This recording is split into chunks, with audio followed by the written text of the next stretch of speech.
The autumn assembly at Hadlington was already half over when Eleanor Ashworth arrived, and the room had the overheated, self-satisfied air of a gathering that had not missed her. She stood inside the doorway in a gown of gray wool that had been let out once and taken in twice across 5 years, her gloves mended at the left thumb where the seam kept splitting, her hair pinned without a maid's help in a style that had been fashionable 2 seasons before she stopped counting seasons. The room was gilt and candlelit, and full of Hampshire families who had known her since she was Eleanor Colborne, the solicitor's daughter who had married Captain James Ashworth of the 33rd Regiment of Foot, and then been pitied, and then been tolerated, and then been quietly forgotten. Lady Ashworth, the Dowager Viscountess, stood at the center of the room beside her nephew Mr. Gerald Prentice, whose new coat and newly confident posture announced what the evening's business would be before a single word was spoken. It was the Dowager who saw Eleanor first. She did not acknowledge her. She adjusted the diamond spray at her collar, turned back to Prentice, and said, in a voice calibrated to carry exactly as far as the nearest 6 listeners, "The petition is filed. By Michaelmas, the matter will be settled, and we may all stop pretending." Eleanor felt the words land against the base of her throat, where shame lived when it could not find anywhere else to sit. She had come because the assembly was held in the same room where she had last seen James, the autumn evening in 1812, when he had been called back to his regiment 3 days before the end of the season, and had kissed her hand in front of 40 people, as if 40 people were not watching. That was the room. These were some of the same people. She reached into the pocket of her gown and closed her fingers around a small brass button, smooth and warm from years of handling, stamped with the regimental crest of the 33rd. She had cut it from his coat the morning he left. He had laughed and said she was ruining Crown property. She had said he could court-martial her when he came home. He had not come home. The room told her so, every quarter. She had not yet agreed. If you have ever held fast to what the rest of the world already released, you already know the weight of that small brass circle in her palm. Eleanor walked into the room alone, chin level, and took her place along the far wall where the chairs were set for women who had no one to stand beside, and she did not see the man who entered behind her, lean and scarred and wearing a traveling coat that had seen weather no Hampshire autumn could account for, who stopped 3 paces inside the door and looked at her as if the room, the candles, and the 40 assembled families had all ceased to exist. He had been looking for this room for 5 years. He did not yet know how to enter it. Eleanor's place in Hadlington had narrowed so gradually that the narrowing itself had become invisible to everyone who was not living inside it. In 1812, she had been Mrs. James Ashworth, wife of the Viscount's 2nd son, given the dower cottage at Briarfield as a wedding present and a household allowance of £200 a year. In 1813, after the dispatches from Badajoz listed Captain Ashworth among the dead, she had been the young widow, pitied, visited, brought covered dishes by the neighbors, and offered a place in the dowager's household if she wished to give up the cottage. She had not wished. In 1814, the pity thinned. In 1815, when the dowager's eldest son Frederick, the sitting Viscount, died of a fever he had carried since the winter, the estate fell into a gray legal suspension. Frederick had no children. James was the next heir, and James was dead. The dowager's nephew Prentice began appearing at Briarfield with a solicitor and a surveyor, and a manner that suggested he was measuring the rooms for new curtains. Eleanor had said, clearly and without raising her voice, that the Viscount was not dead and Mr. Prentice was premature. Prentice had smiled. The solicitor had made a note. The surveyor had continued measuring. By 1816, Eleanor's allowance had stopped. The dowager had written a single letter explaining that the estate's accounts could not support a household that existed on a legal fiction, and that Eleanor was welcome to apply to the parish if she found herself in need. Eleanor had not applied to the parish. She had taken in mending. She had sold the pearl earrings James had given her on their wedding night, keeping only the brass button she carried always. She had tended the kitchen garden at Briarfield until it fed her and Mrs. Hatch, the old housekeeper who had refused to leave when the dowager recalled the rest of the staff. She had learned to bank a fire so that a single scuttle of coal lasted from supper until dawn. She had patched the roof of the chicken coop with slates Mrs. Hatch's son-in-law brought from a demolished barn 2 villages over, and the chickens had survived the winter, and the eggs had kept them fed through March when the mending work thinned. She had walked 2 miles to the village lending library every Thursday, past the gates of the main house where the dowager's carriage stood polished and ready. And she had not looked at the carriage, and she had not looked away from it. And she had kept her pace steady, because steadiness was the only currency she had left. She sat with the Hatch grandchildren on Saturday mornings in the cottage kitchen, where the stove kept the room warm enough that the children did not need to keep their coats on, and gave them their letters from a primer she had carried from her father's library. She kept James's commission papers in the top drawer of the writing desk, beside the letter from the War Office that informed her of his death in language so plain it might have been a bill of sale. She had opened that letter once, on the day it arrived, and had placed it face down in the drawer, and had not turned it over since. The facts it contained were not facts. She knew this in a place beneath language, beneath argument, beneath the evidence the world kept stacking against her. She knew it the way her hand knew the shape of the brass button without looking. The knowing had no proof. It did not require any. 5 years. The room at Hadlington had decided what she was. Lady Ashworth had given it the words. In the drawing room at Briarfield's main house, 3 days before the assembly, Eleanor had stood in the corridor waiting to speak to the steward about a broken window latch, and had heard the dowager say to Prentice, through the half-open door, "The woman will not let him rest. It is no longer grief. It is theater." Prentice had murmured something Eleanor could not catch. The dowager's reply was clear. "The petition will settle it. She may grieve in whatever parish will have her, and we may proceed with what Frederick would have wanted." Eleanor had stood in the corridor with her hand on the wall, and her chest doing something she did not have a word for. She had not gone in to speak to the steward. She had walked home to the cottage in the fading light with the brass button in her palm, and she had set the kettle on, and she had not cried, and she had not agreed. The stranger at the assembly did not speak to anyone. He stood near the back wall with a glass he did not drink from, and watched the room with the particular stillness of a man deciding how much of what he saw he could afford to absorb at once.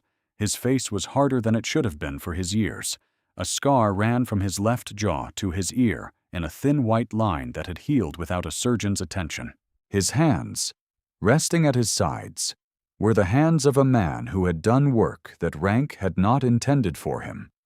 The knuckles thickened, the left smallest finger set crooked where it had been broken and not splinted. He watched Eleanor Ashworth cross the room with her mended gloves and her gray gown and her chin held at the precise angle of a woman who would not let a room full of people see what they had cost her. His breathing changed. He set the glass down on the nearest surface without looking at it. He did not cross the room. He did not speak. Something in the line of his shoulders shifted, a fraction, like a wall taking weight it had not expected to bear. Eleanor felt something at the back of her neck, a quality of attention she had not felt in a very long time, specific and warm and directional, like sun on skin through a carriage window. She turned, and the man near the wall looked away. She saw only the traveling coat, the lean profile, the scar. She did not recognize him. She looked at the place where his jaw met his ear, where the scar began, and felt her pulse do something she could not explain. Mrs. Hatch found Eleanor in the cottage garden 2 days later, pulling onions in the early frost with her bare hands because the last pair of gardening gloves had split beyond mending. A man was sitting on the low stone wall at the edge of the Briarfield orchard, 50 yards away, watching the cottage. He had been there since dawn. Mrs. Hatch, who was 63 and had been housekeeper at Briarfield since before the old Viscount's death, said she did not recognize him and did not like the look of him, and thought Eleanor should not be pulling onions with bare hands in October. Eleanor looked at the man on the wall. He sat very still. His traveling coat was the same one she had noticed at the assembly. "He has been there since I came out," she said. "He does not come closer."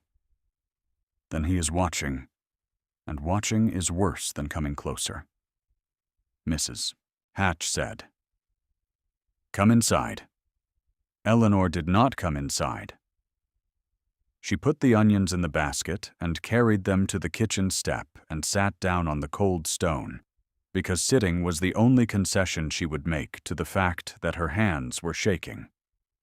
The man on the wall looked at her across the 50 yards of frost-whitened grass and did not move.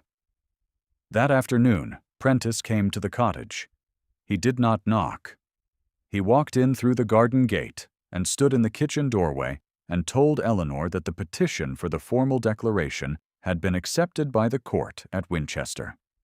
The hearing would be held at the quarter sessions in 3 weeks. If Eleanor wished to contest it, she would need a solicitor, and he doubted she could afford one. Mrs. Hatch came out of the scullery with a pot of scalding water and positioned herself beside Eleanor in a manner that suggested Mr. Prentice should consider the temperature of the water and the shortness of the distance. "The cottage reverts to the estate on the day of the declaration," Prentice said. "I should be grateful if you would begin removing your personal effects." "The captain is not dead," Eleanor said. "Mrs. Ashworth, the captain is not dead, and this cottage was given to us both, and I will be here when he returns to it." Prentice looked at her with something that was not quite pity and not quite contempt, but lived in the narrow space between. "The woman will not let him rest," he said, echoing the dowager's phrasing so precisely that Eleanor understood it had become a household sentence, passed from the main house to the village, like a hymn everyone knew by heart. "It has been 5 years, Mrs. Ashworth. Whatever comfort this fiction provides you, it does not alter the law." He left. Mrs. Hatch set the pot down and put her hand on Eleanor's shoulder. Eleanor looked at the brass button on the kitchen windowsill, where she had set it that morning beside a jar of rosemary. The regimental crest caught the thin autumn light. She did not know that the man on the orchard wall had heard every word. The stranger came to the cottage the next morning. He came early, when the light was gray and the frost was still on the grass, and he found Eleanor not in the cottage at all, but in the old stable block behind it, where Mrs. Hatch's grandson, a boy of 7 named Thomas, sat on an upturned crate with a slate balanced on his knees. Eleanor was teaching him his letters. She had chalk dust on her sleeves and a patience in her voice that belonged to a woman who had decided that the future deserved preparation, whether or not the present had agreed. Thomas was struggling with the letter Q, which he insisted looked like a cat's face, and Eleanor was explaining with great seriousness that the cat's face must always have a tail, or it would be mistaken for an O, and no one wanted to live in a world where cats and circles were confused. Thomas laughed. Eleanor's face, in that unguarded moment, was the face of a woman who had not forgotten how to be warm, only how to be warm where anyone could see it. The stable was cold. Eleanor's breath made small clouds in the air as she spoke, and her shawl, thin and much washed, had slipped from her left shoulder without her noticing.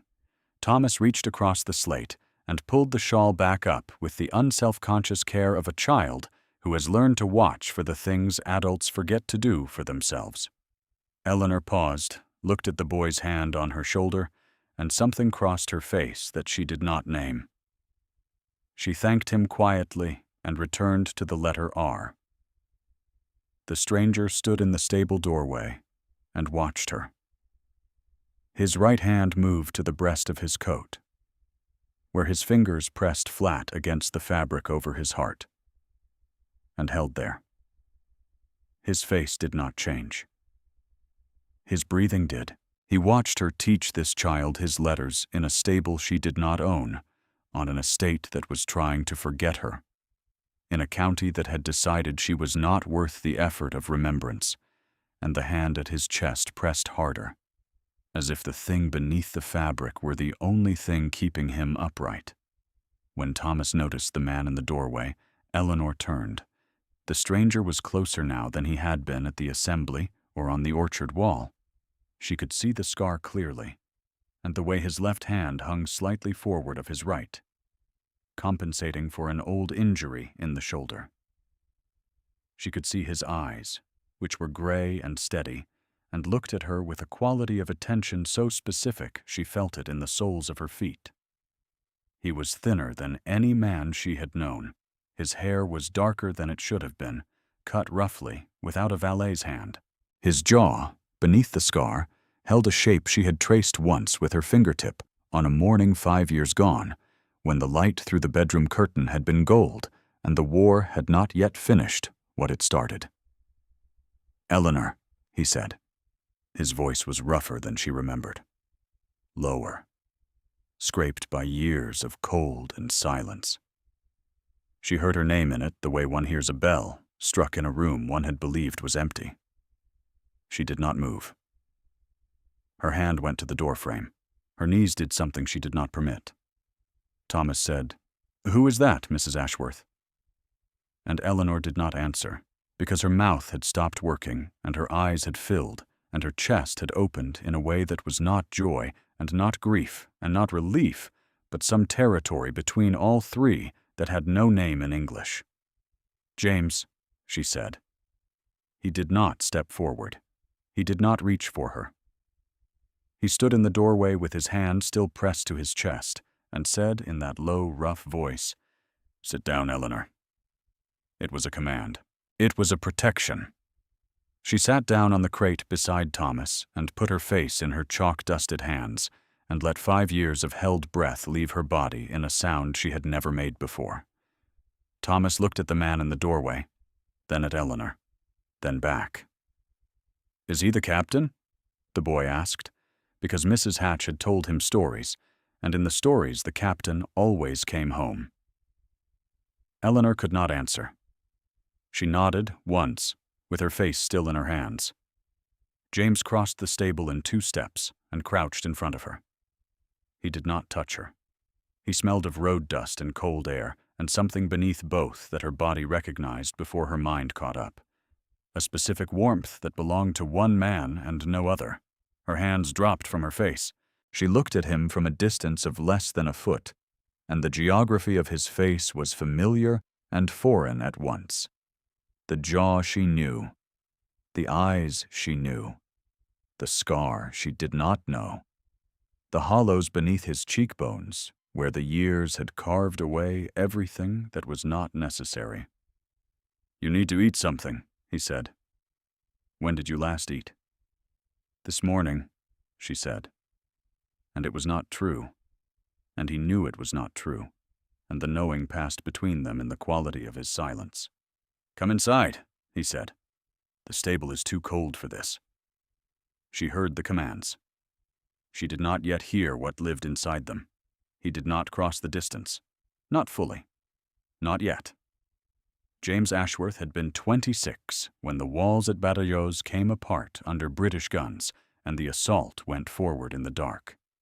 He had led his company through the breach on the southern wall, and the man beside him, a lieutenant named Marsh, had turned back at the second volley. James had gone on. He had taken the wall. He had held it for 40 minutes with 9 men, and when the counterattack came, Marsh, who had retreated to the supporting trench, had not sent reinforcements. James had been struck twice. He had fallen into a cellar beneath the wall and lain there in the rubble and the dark for 2 days before French soldiers found him. He was taken to a prison at Verdun. His name was not on the British rolls because Marsh had listed him among the dead. And the dispatch had traveled faster than the correction that never came because Marsh had no interest in correcting it. The commendation for holding the breach went to Marsh. The pension letter went to Eleanor. The prison at Verdun held James for 3 years in a cell with a window the width of his hand, and when Napoleon fell and the prisoners were released in the spring of 1814, James walked out of France with nothing except the clothes on his back and a brass button missing from his coat. She did not see it yet, the full shape of what had brought him home. You might. He had spent 18 months in Spain and Portugal, ill with a fever that recurred whenever the weather turned, working on farms and fishing boats and roads, moving north when he could, stopping when his body refused. He had reached England in the autumn of 1816 and gone first not to Hampshire, but to London, to the War Office, where a clerk informed him that Captain Ashworth was dead and the pension had been paid out, and the matter was closed. He had stood in the clerk's office with the scar on his jaw and the crooked finger, and the fever just beginning again behind his eyes, and he had said, "I am Captain Ashworth." The clerk had made a note and told him to submit his claim in writing. The written claim had taken a year to process. It was still processing. He had come home without it. James told Eleanor none of this. Not that morning in the stable. Not that evening when he sat in the cottage kitchen and let Mrs. Hatch feed him broth she had made from the onions Eleanor had pulled with her bare hands. Not the following morning when he walked the grounds of Briar Field and saw what Prentice had let happen to the fences and the stable roof and the tenant cottages along the North Road. He told her only that he had been held in France and that he had walked home. His voice, when he said the word home, carried a weight that made Eleanor look at her own hands. He slept in the empty room above the stable. He would not sleep in the cottage. When Eleanor asked why, he said, "Not yet." And the 2 words sat between them like a door that was not locked and not open. He gave her commands. "Eat something. You have not eaten since I arrived. Come inside. The cold is not the enemy you think it is. Show me the letter from the War Office." She heard the commands and not the protection. She heard a man whose voice had changed, and whose body had changed, and whose eyes, when they rested on her, held something she could not read, because the grammar of it had been rewritten in a language 5 years of absence had not taught her. What she did not yet know was that James had stood outside the cottage on the first night, in the dark, with his hand on the garden gate, and had not gone in because his hands were shaking too hard to lift the latch. He had come home to find her still there, still waiting, still pulling onions from the frozen ground for a household the world had declared finished. The fact of her had hit him with a force his body was not ready for. He had survived Badajoz and Verdun, and 18 months of fever, and the clerk at the War Office, because he had believed she would be there, and the distance between believing she would be there and seeing that she was had nearly undone him. He carried in his breast pocket a folded scrap of paper on which, at some point in the prison at Verdun, he had written her name. Only her name. The paper was so worn the ink had faded to a shadow, and the creases had begun to tear, and the name was barely legible. He pressed his hand against it when he looked at her. It was the only tenderness he permitted himself. The dowager learned of James's return from Prentice, who learned of it from the village, where Mrs. Hatch had told the baker's wife, who had told the vicar's housekeeper, who had told everyone else within the space of a single afternoon. Lady Ashworth did not come to the cottage, She sent a message by her footman informing Eleanor that if the man claiming to be her son was indeed a returned officer, he should present himself at the main house with his papers. If he could not produce papers, the dowager wished it understood that impostors were dealt with severely in Hampshire. Eleanor read the message aloud to James at the kitchen table. He did not react. He turned the folded paper in his breast pocket between his fingers and said nothing. The following morning, the dowager sent a second message. This one was addressed not to Eleanor and not to James, whose existence she had declined to acknowledge, but to the magistrate at Winchester. It requested that the hearing on the petition for the declaration of death proceed as scheduled, on the grounds that the appearance of a man claiming to be the late captain did not constitute evidence and might, in fact, constitute an offense. Prentice delivered this message in person, standing in the cottage garden with his hat in his hands and an expression that suggested he was performing a duty he would have preferred to delegate. Eleanor was feeding the chickens. James was mending the fence at the bottom of the garden, a task he had taken up without asking and without explanation, working in silence with tools he had found in the stable. He straightened when Prentice arrived. He did not come forward. He stood at the fence with the hammer in his hand and watched. Prentice looked at James. He did not speak to him. He spoke to Eleanor. "The dowager has instructed me to inform you that the hearing will proceed on the 29th. She considers this matter unresolved, regardless of the presence of this gentleman." He paused. "She is not unkind, Mrs. Ashworth. She is thorough. The law requires evidence, and the gentleman has none." "He has himself," Eleanor said.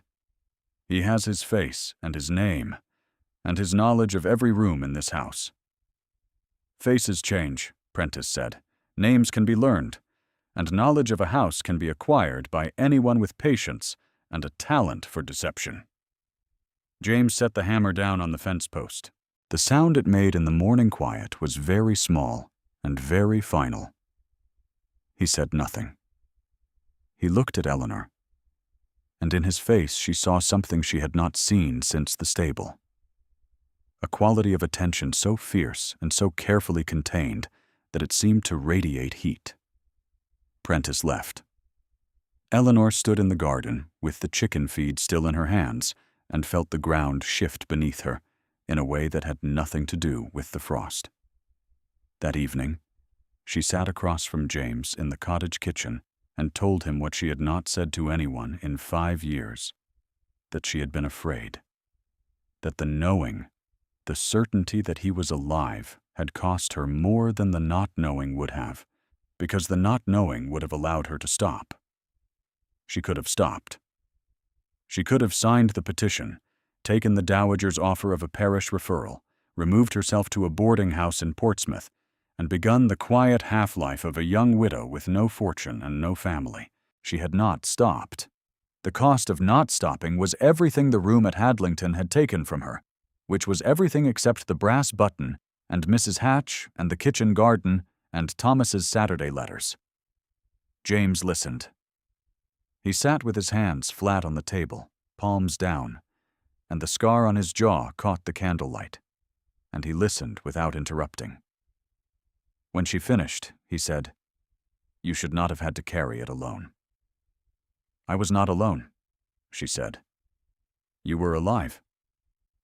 He looked at her across the narrow table, and his hands, flat on the wood, trembled once.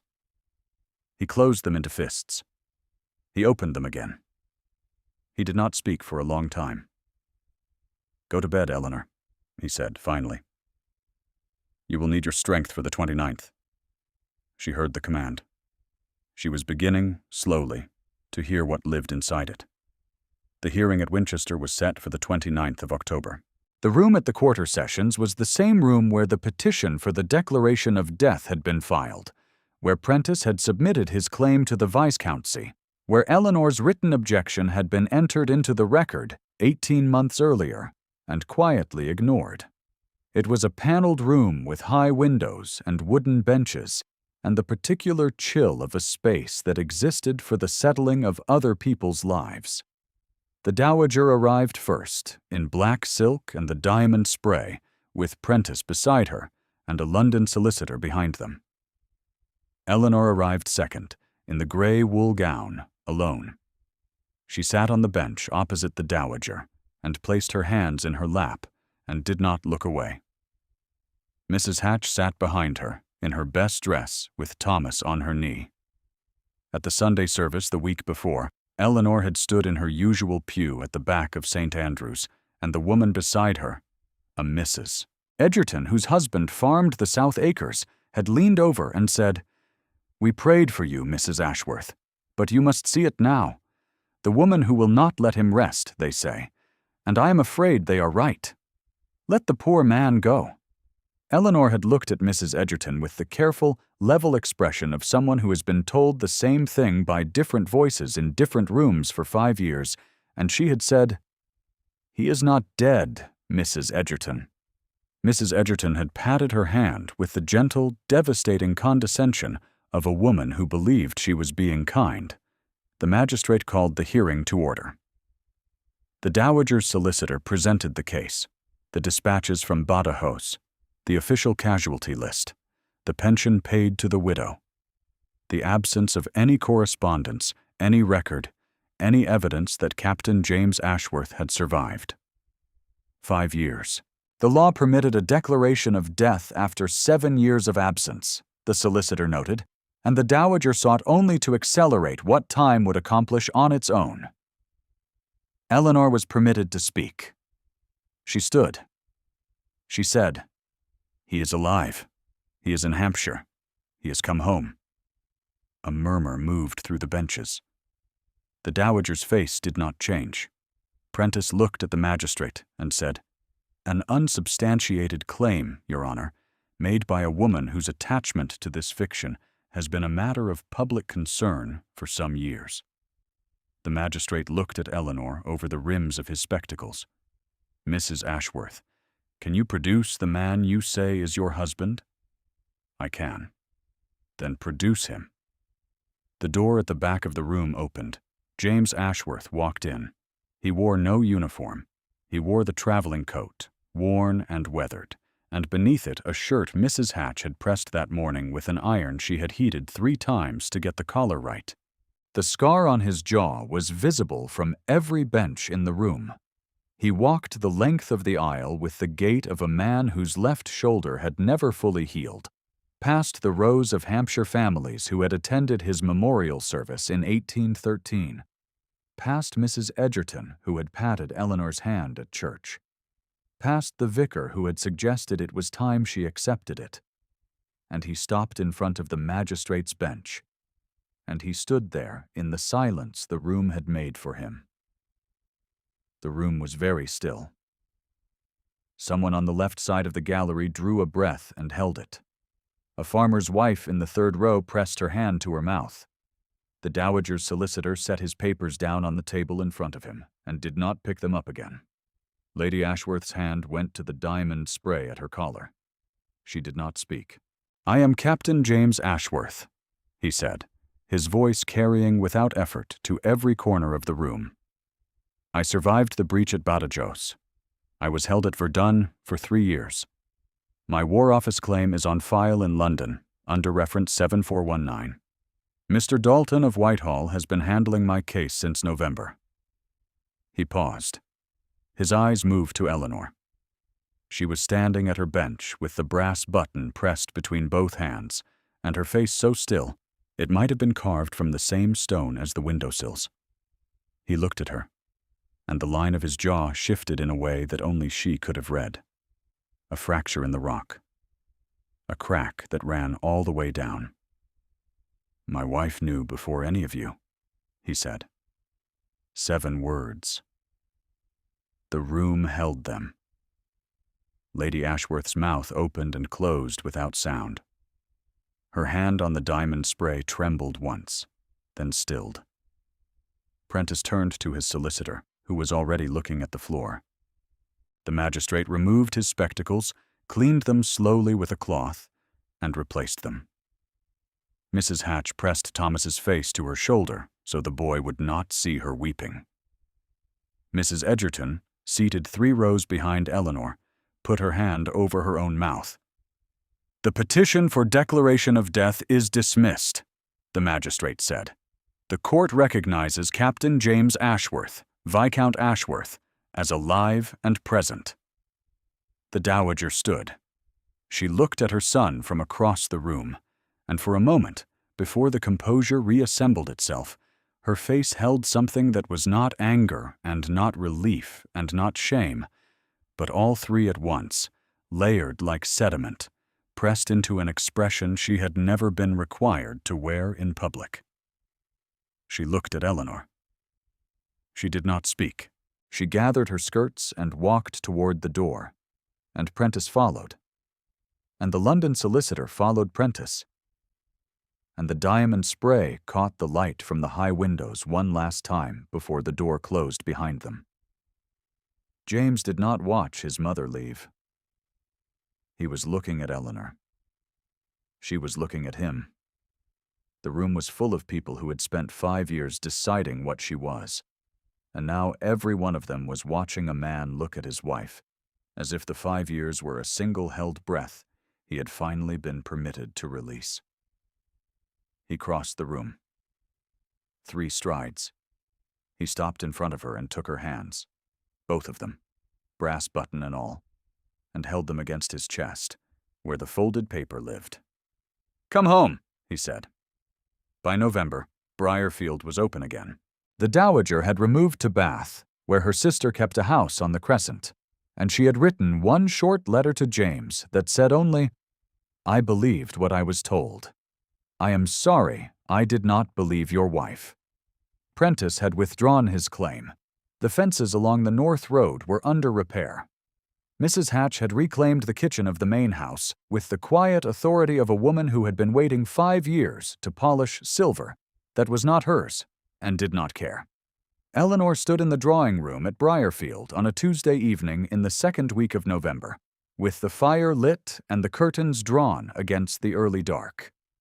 James was in the chair by the hearth, reading a letter from Mr. Dalton at the War Office, confirming what the court at Winchester had already settled. His commission was restored. His pension was corrected. Lieutenant Marsh had been recalled to London to answer questions about the dispatch from Badajoz and Mr. Dalton's phrasing, careful and precise, suggested that the answers would not go well for Marsh. James set the letter down. Eleanor sat on the arm of the chair, which was not proper, and which she had done every evening since he had come home to this house.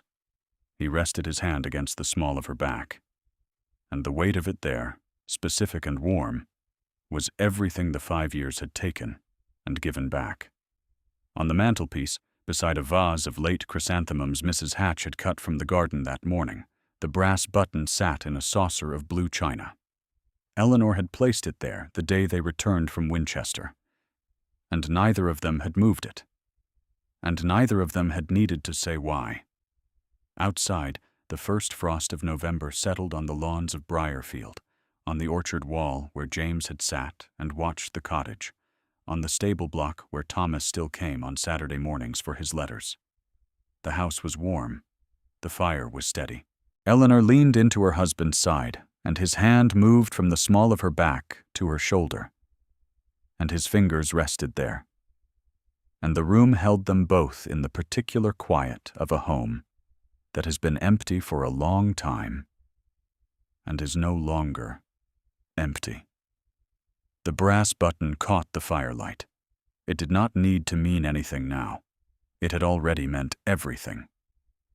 Thank you for staying until the end of Eleanor's wait. If her faithfulness found you at the right moment, you are welcome here any evening you need it.